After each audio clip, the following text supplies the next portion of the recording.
ఇప్పుడు చూడండి, there is one funny అని ఒక ఆయన ఉన్నారు. Phanindra Sama is name is like red bus founder. Yeah.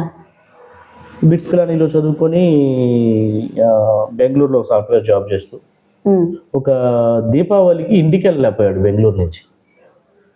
సరే బస్ టికెట్ దొరకలే. ఆ టైంలో ఏంటంటే 2005లో స్టోరీ చెప్తున్నాను మీకు నేను. ఆ బస్ టికెట్స్ ఈ విలేజ్లో సిటీస్లో ఎక్కడెక్కడైతే బస్సులు ఆగుతాయో అక్కడ ఒక టేబుల్ ఒకటి పెట్టుకొని టికెట్లు మాన్యువల్గా రాసి అమ్ముతూ ఉంటారన్నమాట ఆపరేటర్స్. సో బస్ ఆపరేటర్స్ ఈ టికెట్ అమ్మే వాళ్ళని కమిషన్ ఏజెంట్స్ అంటారు. ఈ కమిషన్ ఏజెన్సీకి టికెట్లు అమ్మేవాళ్ళ నెంబర్లు, బస్సులు నడిపే వాళ్ళ నెంబర్లు ఉంటాయి. ఇప్పుడు బెంగళూరు నుంచి హైదరాబాద్కి రావాలి పని, హైదరాబాద్ నుంచి నిజామాబాద్ వాళ్ళ ఊరు వెళ్ళాలి. బెంగళూరు నుంచి హైదరాబాద్కి ప్రైవేట్ బస్సులు 30-40 బస్సులు డైలీ రన్ అవుతూ ఉంటాయి. దీపావళి రేపనంగా వెళ్ళాడు మెజెస్టిక్ ఎక్కడో ఆ టికెట్ కొనుక్కుందామని. అక్కడ ఇప్పుడు ఈ కమిషన్ ఏజెంట్ దగ్గర ఈ 30 మంది నెంబర్లు ఉంటాయి, కానీ ఈ 30 మందికి కాల్ చేయడు.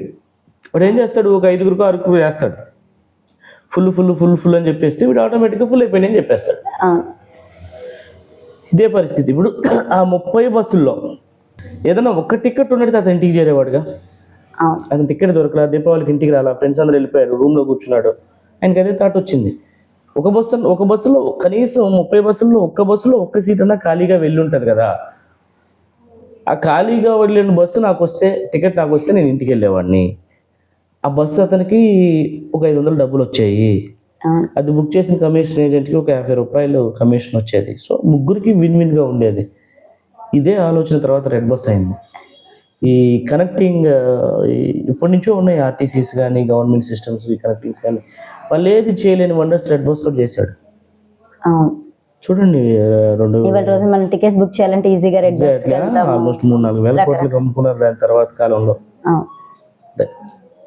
ప్రాబ్లం కనపడింది, అతనికి సొల్యూషన్ చూపించాడు. ఈ మేడ్ వండర్స్.